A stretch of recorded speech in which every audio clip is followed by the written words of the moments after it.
লুপ্ত সংখ্যাটা নির্ণয় করো। এখানে একটা লজিক দিয়ে যে প্যাটার্ন দিয়ে দিয়েছে, সেই প্যাটার্নের বক্সে পাজলে কি বসবে সেটা আমাদের বের করতে হবে। তো এই প্যাটার্নের লজিক কি, লজিকে প্যাটার্নটা তৈরি হয়েছে সেটা আমরা খেয়াল করব।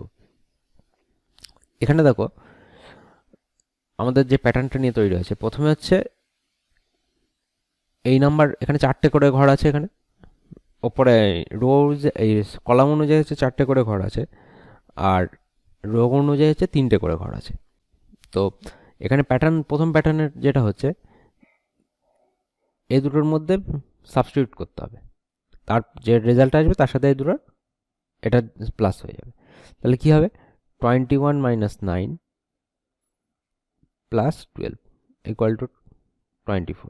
একইভাবে 17 মাইনাস 14 প্লাস 19 ইকুয়াল টু 22। ঠিক একইভাবে 13 minus 17 plus 19 equal to 15। Option B হচ্ছে আমাদের রাইট অপশন।